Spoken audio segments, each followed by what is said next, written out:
Hello. Hello.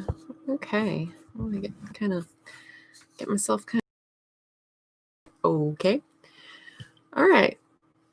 So, today I'm continuing to work on my October art challenge, and today's prompt I wasn't really thinking about when I looked at the prompt list and got it all set up, and I was like, oh yeah, pumpkin. That'll be fun. Just do a cute little quick sketch of a pumpkin, and I didn't look at what day it was, and it's a Tuesday, which means it's my live stream day. So it's like, oh, I'm gonna spend an hour drawing a pumpkin. That sounds like maybe not the highest quality content, so I decided I'm gonna do this one as one of the this one I'm gonna do with Inktense pencils, which I'm not saying that would be like bad. I just feel it's a little bit simple to carry like an hour-long stream.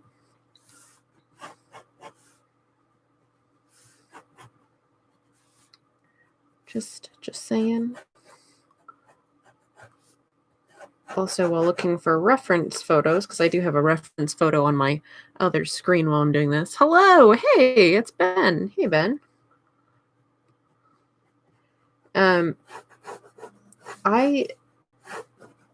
was looking for reference photos because I usually, for a lot of these, I'll have, not always, but for a lot of the art challenge pieces, I've had a reference photo that I've worked off of. Even if I don't 100% follow it, it's nice to have.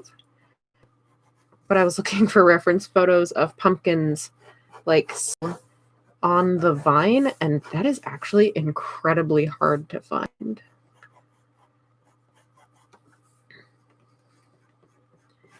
Because even when you go to a pumpkin patch, a lot of times, like a pick your own pumpkin. Have I ever cooked a whole pumpkin? No, we'll get to that in just a second. But yeah, usually when you go to like the pick your own pumpkin patch places, they've already like actually snapped the fruit off the vine, and it's just like sitting out in the field. And it's like, well, you select it. You don't pick it, but you select it. Partially because the plants usually die back before the pumpkins are actually ripe. So like all my pumpkins were still green when the plants died back from the frost, and then they slowly ripened to orange. Because I do grow pumpkins amongst a bajillion other things in my giant freaking garden. But also, they can be really hard to pick when they are still like lively, like the one that I did find an image of. Like big squash like this can be actually very difficult to pick without completely destroying the plant, which, you know, farmers usually frown on, you wrecking their plants. But no, I have never cooked a whole pumpkin. I do make my own pumpkin puree. So I grow sugar pumpkins. I kind of accidentally grew sugar pumpkins last year because I have this phenomenon that happens every year in my garden called the rogue squash, because I make my own compost. So basically all the veggie scraps that my household produces throughout the year get put into compost. I have a big composter in my backyard, and I make compost with veggie scraps and fruit scraps and like coffee grounds, eggshells, brown craft paper scraps, newspaper scraps, that sort of thing, grass clippings, leaves, all that jazz.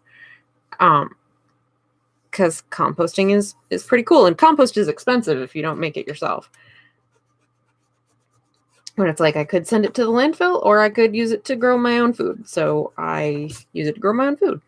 But if you throw out like pumpkins or other squash, if you throw the guts and the seeds into the compost, those seeds are incredibly hardy.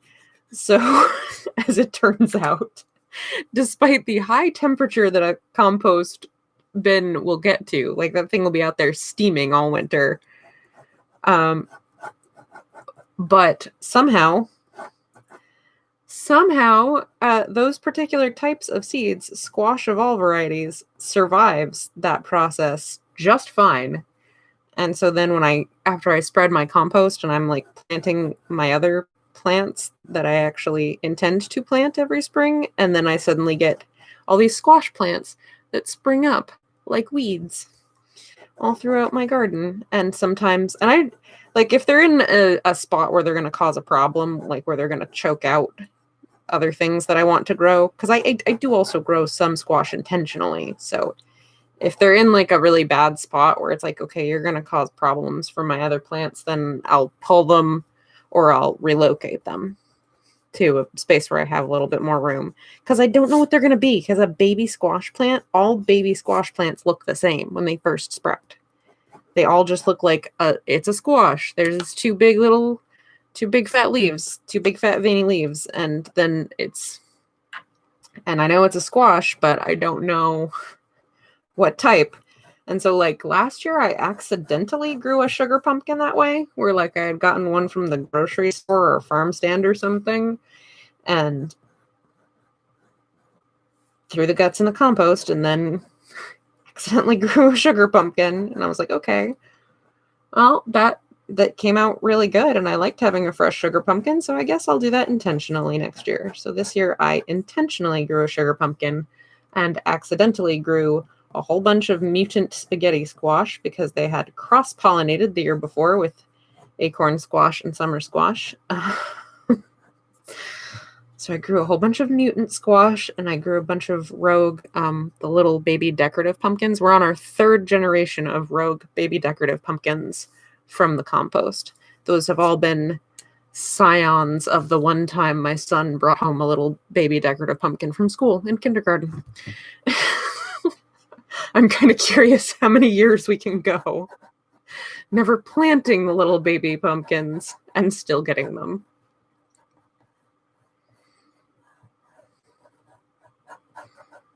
That was my giant rant about gardening. I'm so sad the growing season is over.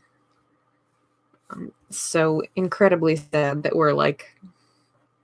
it's like already legit winter where I live. It's getting down to like 20 degrees here every night. And the high all week is like mid 40s every day. It makes me want to cry. We're getting some more of these fun, funky shaped leaves in here. Oh yeah, I'm actually probably going to post about that on my social media fairly soon, because I have a handful of root vegetables that are still in the ground, because the root vegetables don't mind getting frosted. I just frost it on. I just have to make sure I get them out before the ground freezes, or else I won't be able to get them out. And once I do that final pull, which will probably be sometime later this week, because I like to have everything out of the ground by Halloween. When I do that final pull, I'll probably do an update on what my final yields for the year were. I got a lot.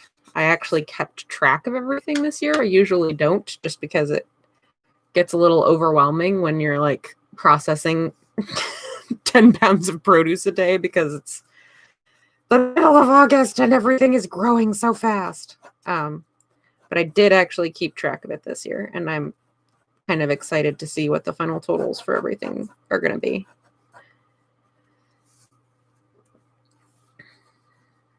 But I tried canning for the first time this year. Like, I had helped my dad do it before, but I had never done it on my own. So I was a little bit apprehensive to try it, but it ended up working out just fine. I'll put this big old leaf over here. Adjust that a little bit. I think that'll be it for the foliage around this pumpkin. Just give it kind of like get the kids chopping wood. I'm sure they would like to, but they are not allowed to use those types of tools yet.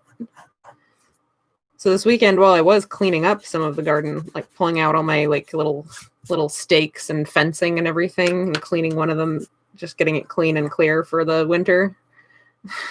And so I hadn't pulled out the dead corn stalks yet. And That leaf is making me angry. I don't like it. I don't like it. I don't like it. I need the big eraser. So I had not actually removed the corn stalks yet, and they were just kind of, the dead ones were just kind of standing there. And then my oldest, who's like 7, he was swinging his little, wooden sword around, and he's like, just doing his little 7-year-old, I'm going to swing my wooden sword around thing and knock down these dead corn stalks, which, and whatever, they're dead corn stalks. Knock them down if you want to. But then his younger brother, who's 5, walked right up behind him, and he did not see him, and he smacked him right in the face with a wooden sword.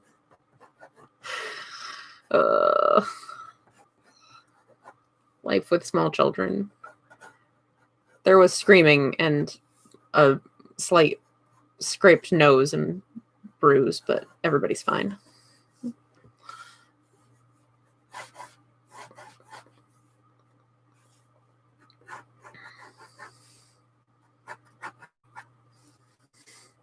Hi! Hey, Barney. Alright, this leaf is still giving me heck, but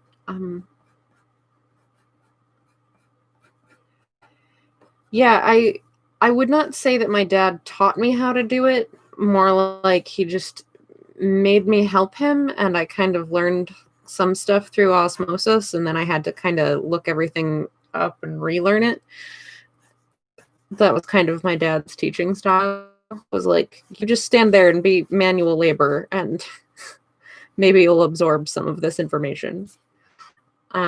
But he was very helpful when I was like, hey, I want to actually start canning myself, because he has not done it in recent years because he's, just one person. He doesn't need to put up a ton of vegetables like I do, where I'm feeding a family of 4+ people, because sometimes I feed my in-laws as well, since they live right next door.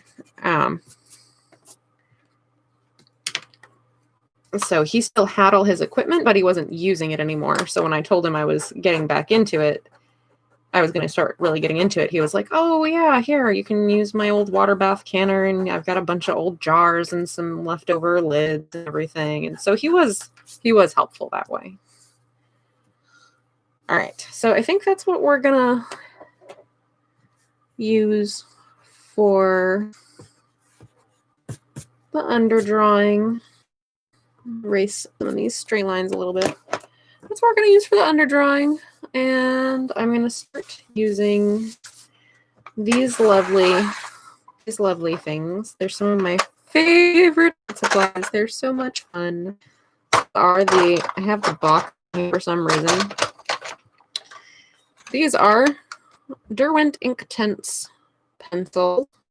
So they're pencil shaped, but the pigment in them is actually a dry colored ink. So when you use them, you are technically using ink. You're just using ink in a very different way to how you would normally use ink, I guess, is what I'm trying to say. It's interesting because the final effect is definitely ink, is definitely colored ink. It's just not that, but you don't work them the same way you do inks, because you start by just kind of coloring any area where you want to use them. There is a certain amount of technique to using them, because they do behave kind of in a very unique way. So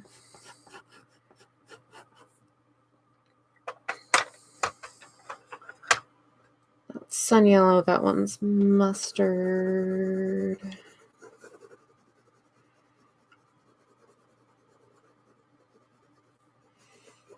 So yeah, when you're just laying in the colors like this, it's just like, oh, you're just coloring. Yes, but it will change. What we are doing here will change a little bit as we move forward.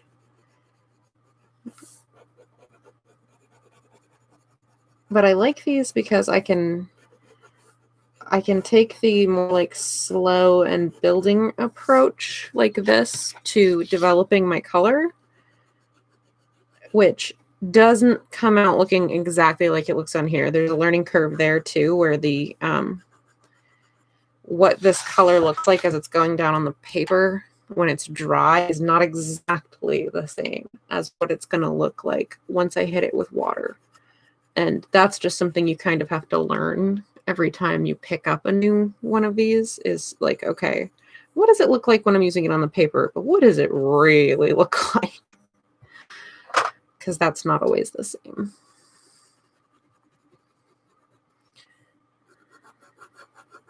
Oh, that area looks like it's going to need some mustard too, I think. I'll come back in here and get some of that.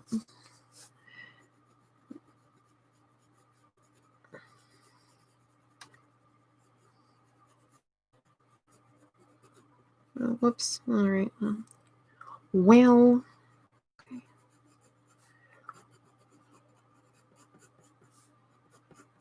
So yeah, I don't usually do color on my streams, so this is a fun and interesting challenge. Let's see how I manage.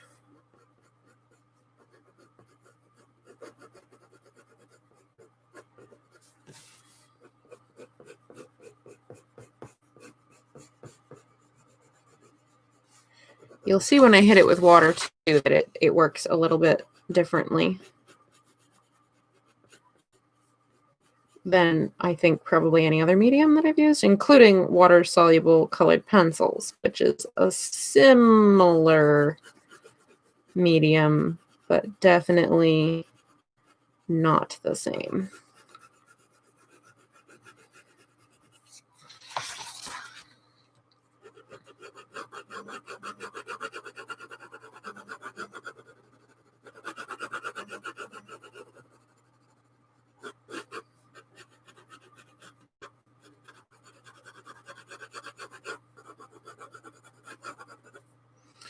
Okay, let's see. Where's my...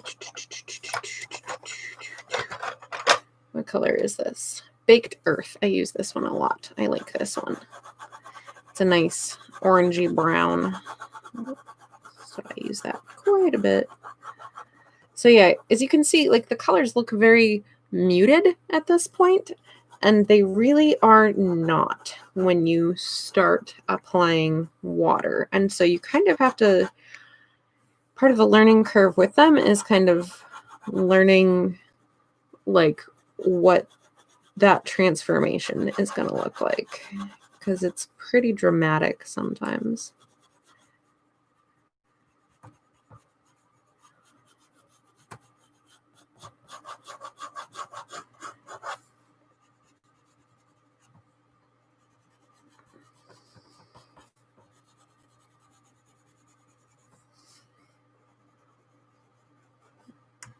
All right, let's see this side. That's right. I wanted to add some more mustard over here. So there's kind of a weird reflection going on this side. I think I'll add a little bit of this green color, leaf green over here too. It's kind of a dull green. I want a cooler brown. What do I have for cooler brown? So Baked Earth is a pretty warm brown. No, that's a warm brown. The label lies. It's warm. Where's Willow? Yeah, Willow's kind of a cooler brown. We're going to do a little bit of that over here. For some of these. This whole side of the pumpkin is all shadowy.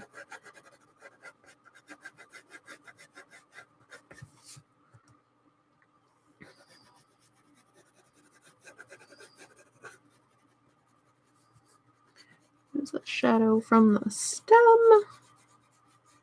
All right, I'm going to basically just get the pumpkin. All right, I'm also going to leave. So do I want Willow for that, or do I want... Oh, I'm going to use sepia for that. I'm going to hang on to sepia for an effect I'm going to try to do here in a minute. I need my water.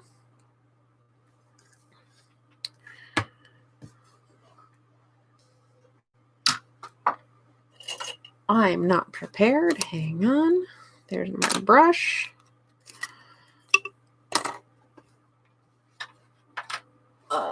There's my little brush. Okay, yeah. I'm getting there. I don't have enough space. And my goofy current setup here. So here's the thing. So for one, I don't want to, I want to wet this, but I don't want to oversaturate it. So I can do one of these business. So here's the thing. After you hit it with water, unlike the water-soluble colored pencils or even a lot of water-soluble inks, after you hit it with water and it dries, it's fixed.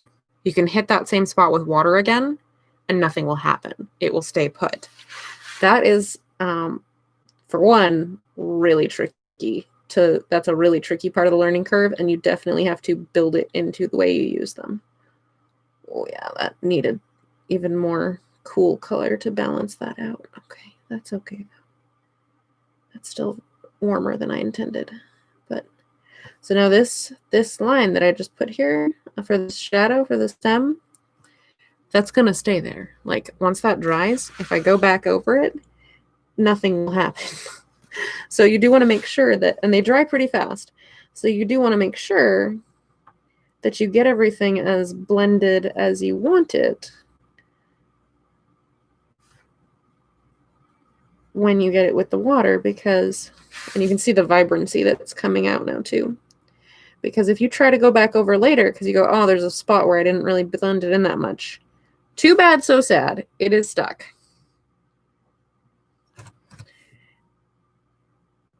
So you can see right now, I'm hitting that edge. It's already dried with the wet brush, and it's not moving. That's not dissolving again, like the space next to it. And I can't like erase it. I can't blend it. It's just stuck. Which in a way is really cool.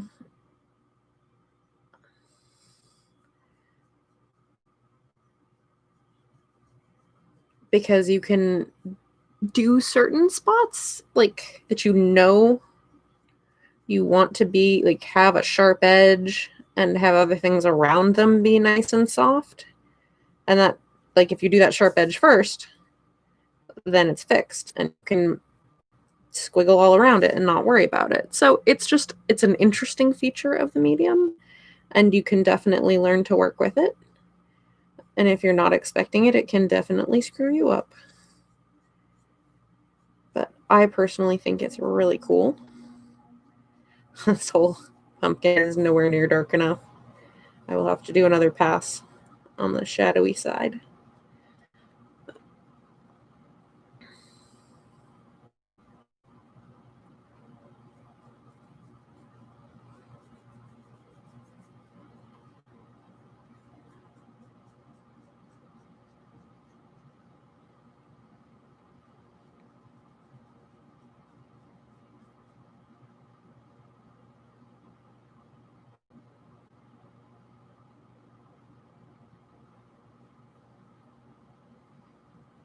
And yeah, it does dry pretty quickly, so you want to make sure to not let that edge dry down too much.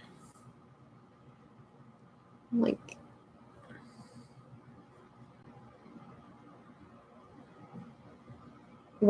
keeping a wet working edge is absolutely critical with this.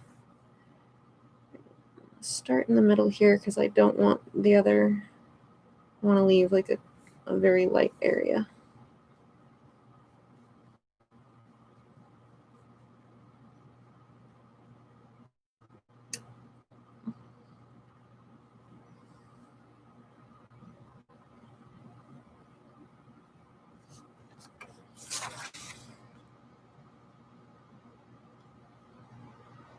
I will admit, I'm really not great with color. But, you know, part of the whole thing with art challenges is to try to expand your horizons. Do things you wouldn't normally be doing. I do some color work. It's just not It's not my forte. I don't have the same confidence in color that I do in black and white.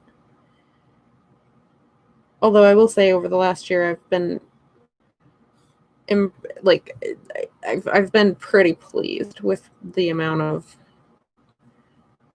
work and growth I've put toward color pieces.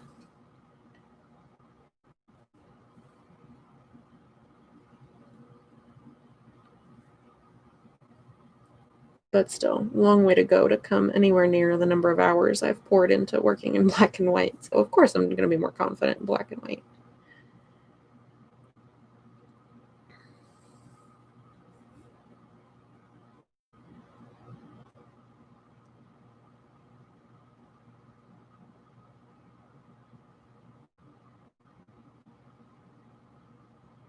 Okay, I think I'm going to give that a little time to truly dry, because like right here is still quite wet.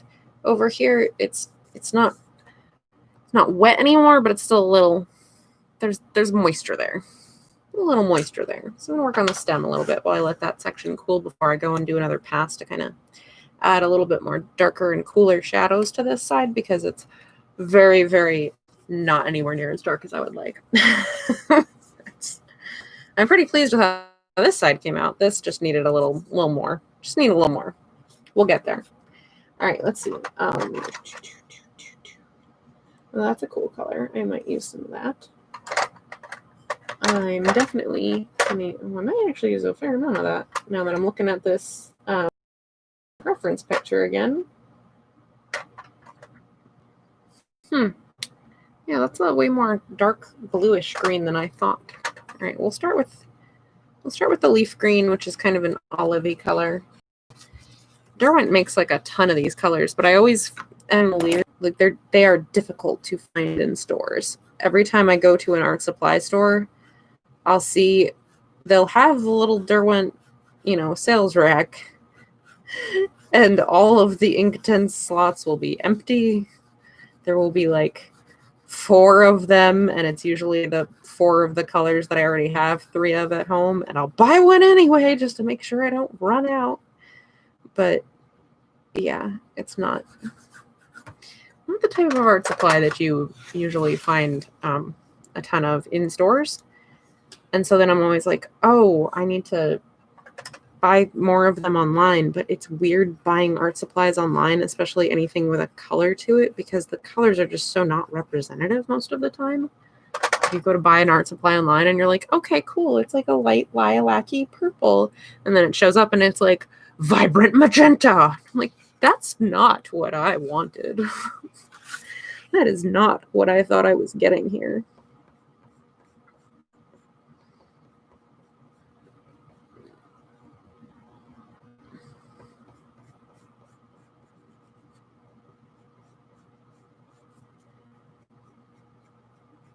All right. Try to get this cool, twisty pumpkin stem.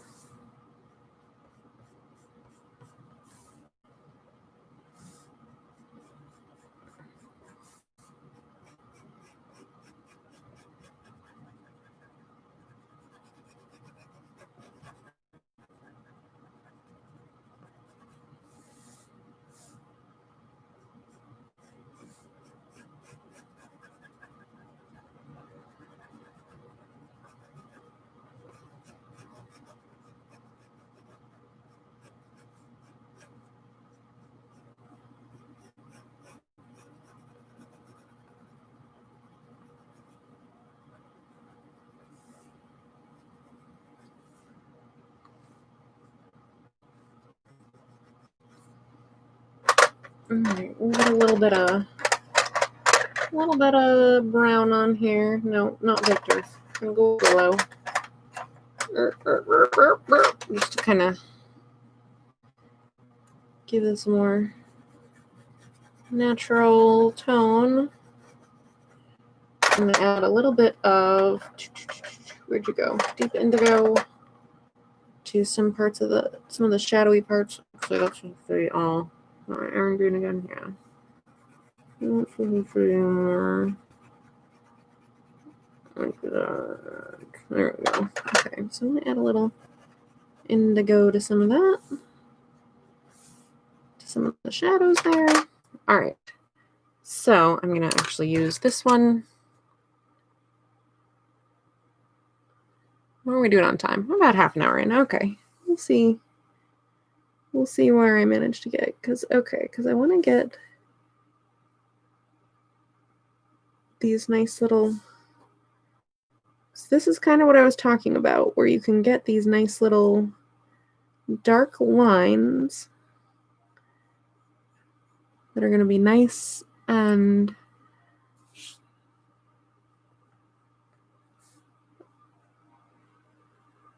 going to stay nice and crisp as long as I do those first and let them dry down.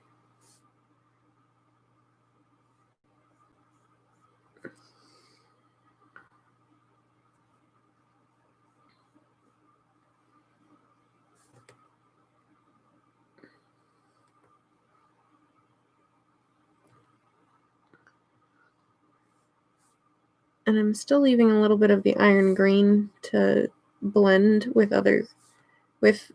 the lighter colors. Still leaving some of that shadow, some of that darker area of color to blend with the other colors to give this its form, but I still want to have those sharp lines for the ridges on the stem, because the pumpkin has a nice ridgy stem. Okay, so I'm going to give that a second to dry. It's pretty dry up in here, so I'm going to come back up this way and start working up here. And as you can see, that edge is holding. Even as I'm blending the rest of around it, I'm not losing that dark line that I put down earlier. That is a really cool feature of these. And also, like, that's a really nice, the oranges didn't do it as much, but you can see how intense the colors can be on these. And my camera's even washing this out a little bit because I don't actually have as nice an art filming rig as I might like.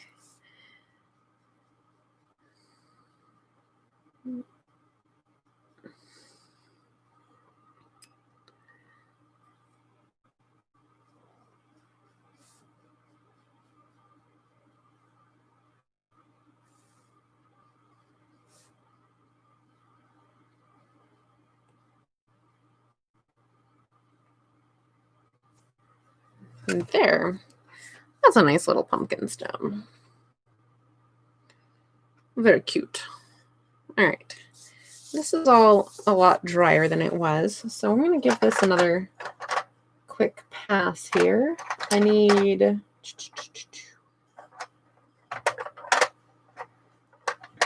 want it darker in a few spots. Oh, no, that's right. I was going to use sepia. Okay. Can I do that? So I'm going to go in and give this another little pass here on a few spots where I want it darker. And again, it's not going to blend with what's below it because of the way the Inktense works. What's below it is going to stay put, but as long as I don't do it too thick, as long as I leave it a little bit, like,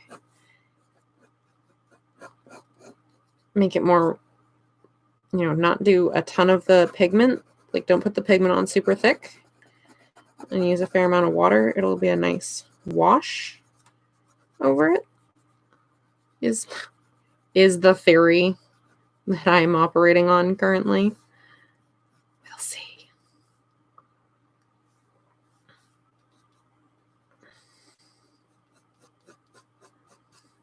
We'll see how well it works or it does not.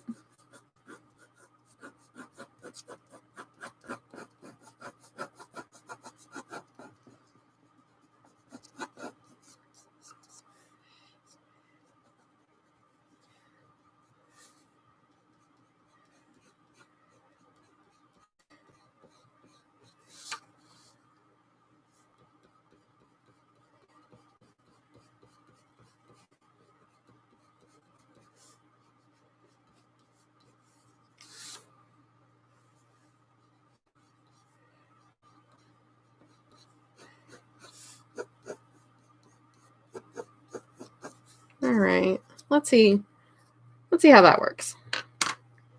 Let's see how that works, how that layer of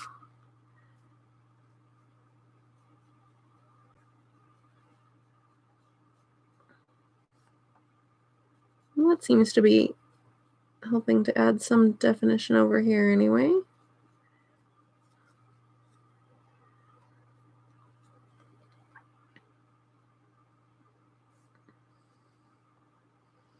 I also feel like compared to water-soluble pencils, I don't have to like scrub as much to get them to really dissolve.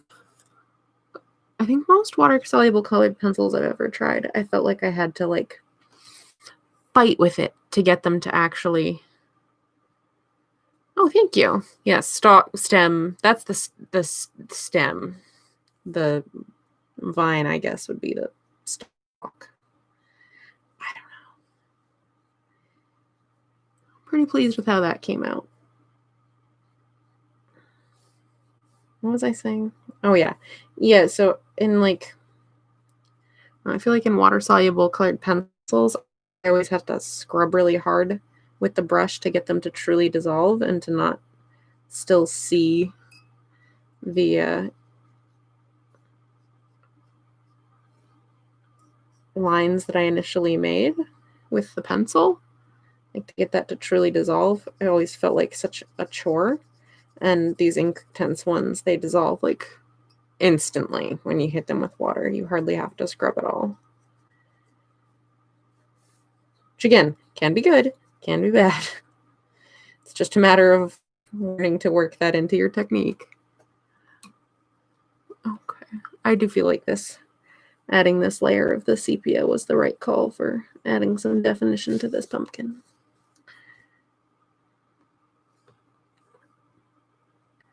I'm going to do that same thing again. We're going to come through and define those dark lines first so that they can dry, and I can do the rest of the stuff around them. Do the more subtle shading around them without losing them.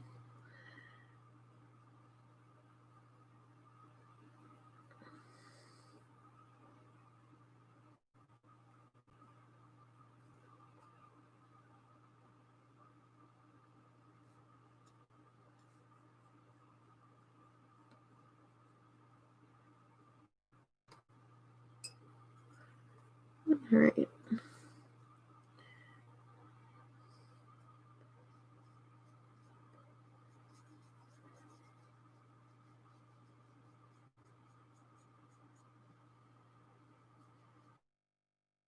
I should switch to the bigger brush over here, but I'm just being obstinate and not.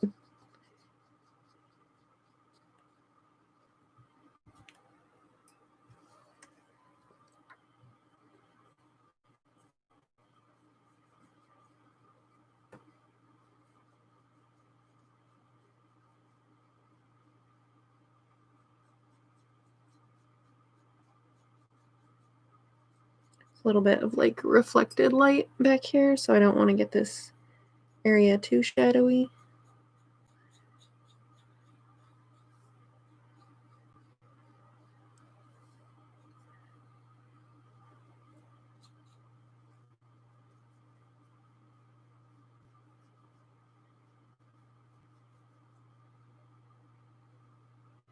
And if you use less water, you get a more dark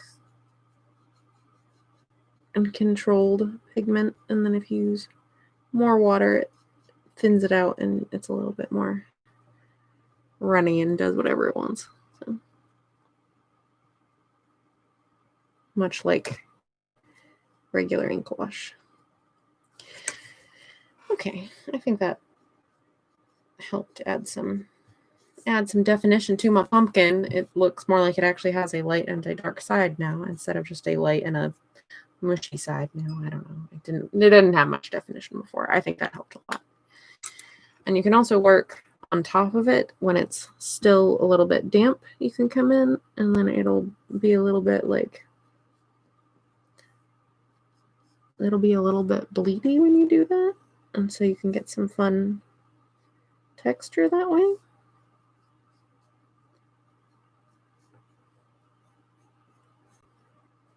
I did that intentionally earlier this month with the B-movie prompt, where I did it with the text, because it gave the text the, like, wiggly, spooky look, which I thought was pretty fun. Yeah, you can see it gives it like a fat, smudgy look. And it also makes it a lot darker than if I made those marks on just dry paper. So that's another fun technique, which is not dissimilar to how you would do the same sort of thing with water-soluble colored pencils. Again, I just like these better. I always like really wanted to like water-soluble colored pencils, and I just could never get them to work for me as well as I wanted them to. And I discovered these, and I was like, yes! Yes, that's what I wanted. Some more of these little pumpkin texture lines. Over here.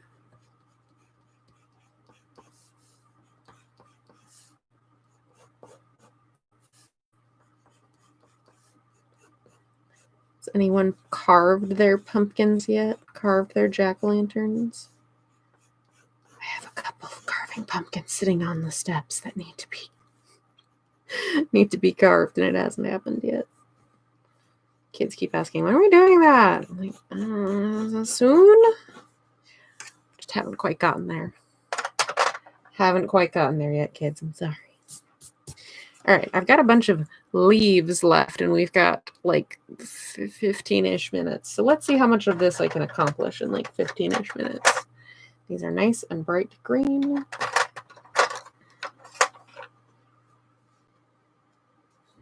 So let's see what we can do.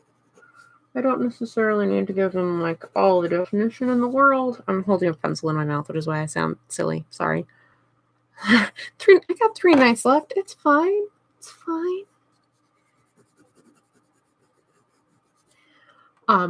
Doing the remote schooling thing, it's just that by the end of the day, like, we have all had enough of structured activities.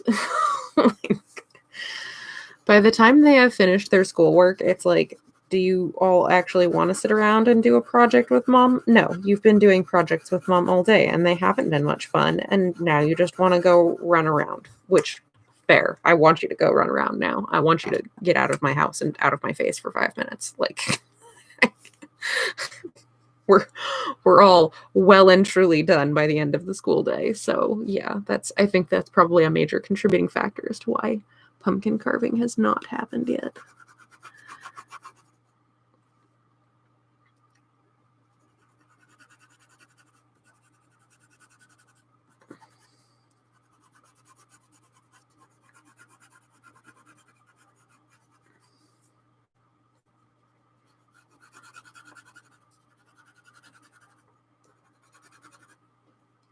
Let's see.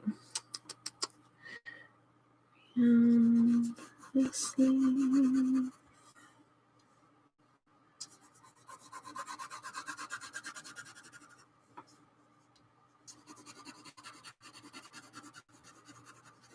Oh, I'm not even in frame. Sorry about that.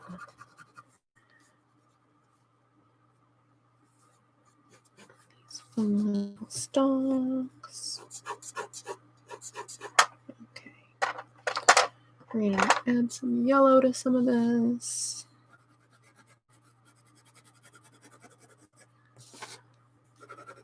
This is all kind of, this leaf situation I'm keeping kind of fast and loose, partially because I just kind of want to, like, yeah, I put a fair amount of effort into drawing them just because I wanted them to actually look like leaves and not, I'm 5 and I drew a leaf shape.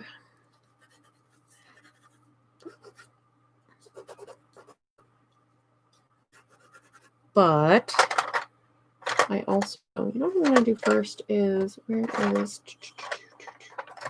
sea blue? I'm going to give these a little bit of their shadow first so I don't lose it.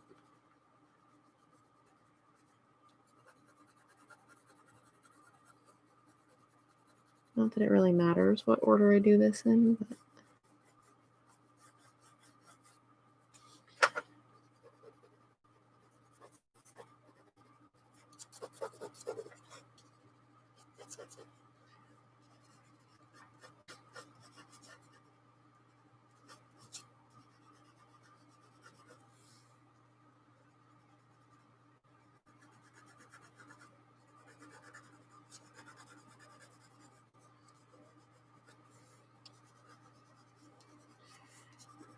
I have also appreciated in this whole, like,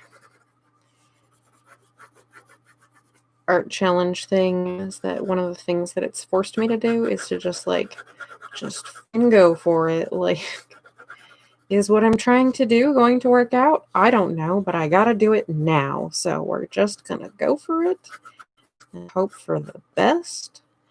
And whatever happens is what happens. And sometimes that's just what you really need to do for yourself, is just kind of give yourself permission to just mess around. And if it doesn't work, it doesn't work, which is difficult to do when you do artwork like for a living, because it's always like, no, I got to do it right, and I got to do what the client wants, and I got to hit my deadline, and I got to make it look correct because they're paying me and it's important. And like, yes, all of that is true, but you also need to give yourself time to just like mess around, because it's good for your brain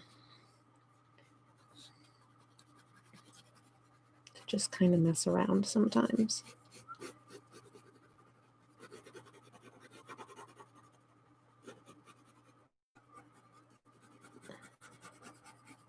I'm hoping these leaves don't just come out to be a completely hot mess.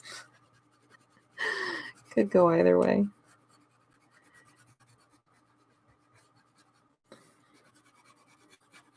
We will see.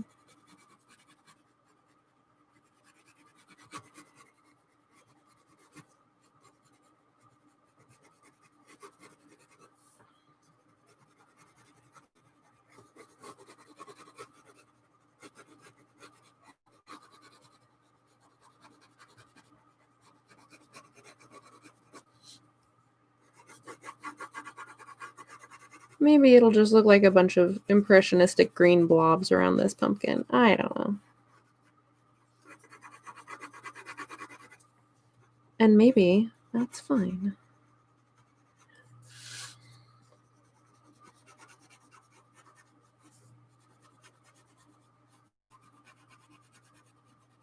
It would not be the first time I embarrassed myself by doing a really crap job at trying to paint something on a stream.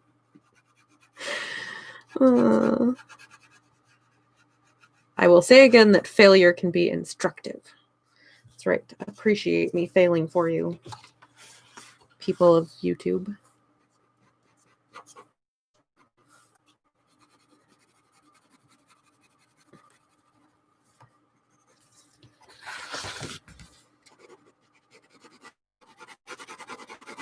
I will also say, though, that even just having this green around on the image helps to make that orange pop a lot more than it did when it was just sitting there looking a wee bit sallow on a white piece of paper. I think that's part of why I have a hard time with color, is because it's like I get so nervous about one color not looking right when it's alone on a paper, or everything else is like nowhere near done yet around it. And it's like, it's all got to work together. Calm down.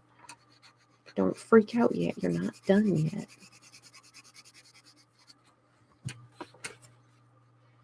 Okay, where did I put my iron green? I want that color again. I like that one. That's the one I used on the stem. It was real good.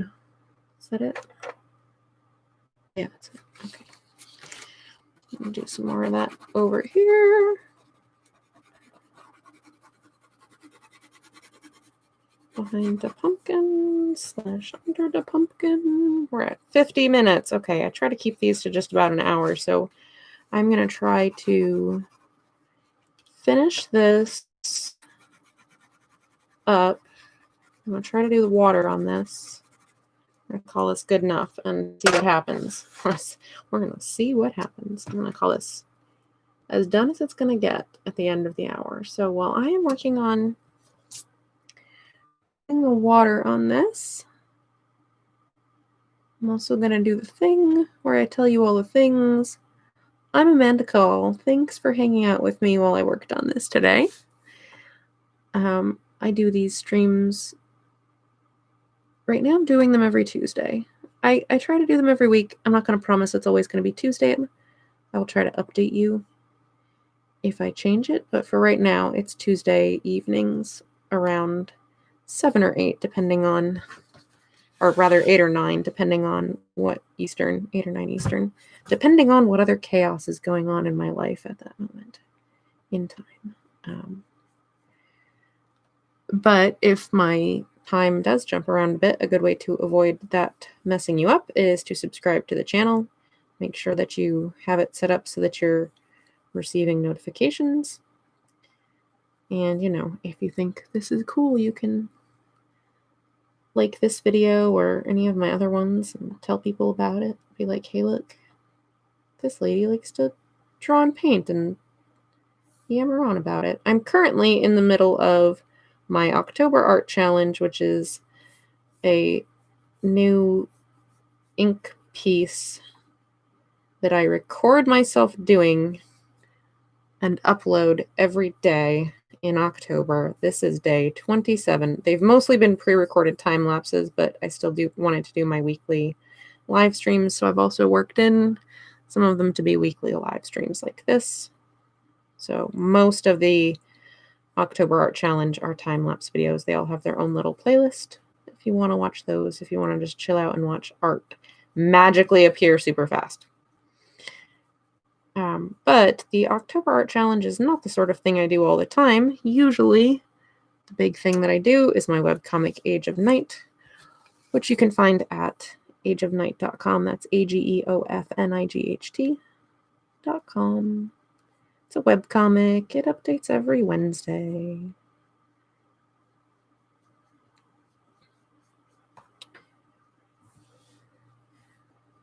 You can also support me on Patreon.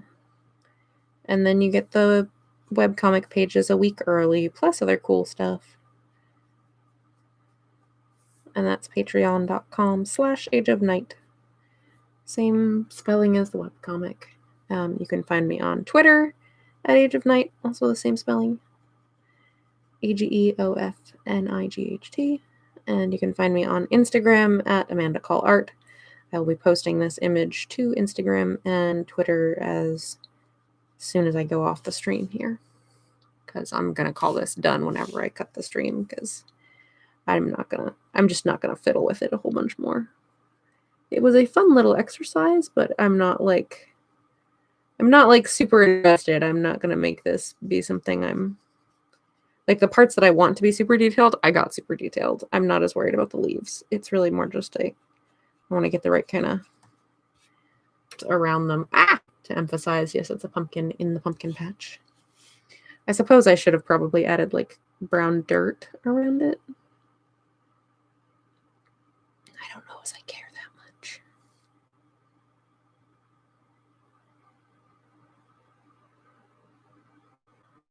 What else do I need to tell you? I told you about doing the YouTube things of the liking and the subscribing and the sharing, and I told you about the webcomic, and I told you about the Patreon, I told you about social media. I think that's it.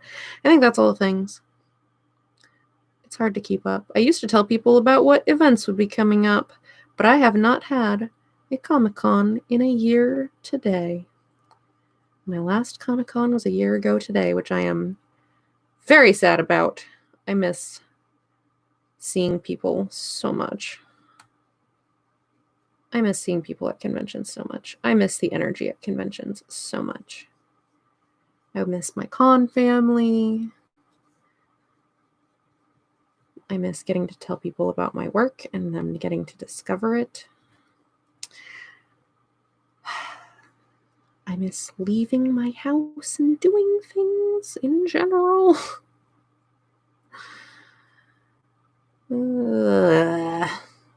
Everything is awful. So I'm not going to say these leaves turned out great, but they're not like bad. They're fine. They're fine. I think to get them to where I want them, to where they would, or rather, to get them to where I would be satisfied with them would be a lot more work than I care to currently dedicate to them. If that makes sense. I don't know if I'm articulating that in a way that makes sense. Like, they're adequate as the impression of leaves. They do not really look like leaves. They do not really look like my reference picture. So I am dissatisfied with them in that regard, but I also don't care enough to make them look as real as I would want them to, because it would take a lot more work. So I'm gonna leave them with, I'm gonna leave them impressions of leaves. I'm sorry. I'm sorry, that was bad. We're almost done. We're almost done. We're 56 minutes, 39 seconds. Oh my gosh, we're so close. Can I make it in under 60 minutes? I think I can. I think I can do it. But yeah, thank you everybody for coming and hanging out and chatting. I always appreciate it. Yeah, big sad face. No cons forever. No cons forever. Extremely big sad face. For I don't even know how long. Like, who knows when any of us feel safe going to a con again. It's depressing, but oh well, such as it is right now. All right, so that's it. I did it. I painted a little pumpkin under an hour using my Derwent Inktense pencils. Thank you everybody who came and hung out with me. I appreciate it. Bye.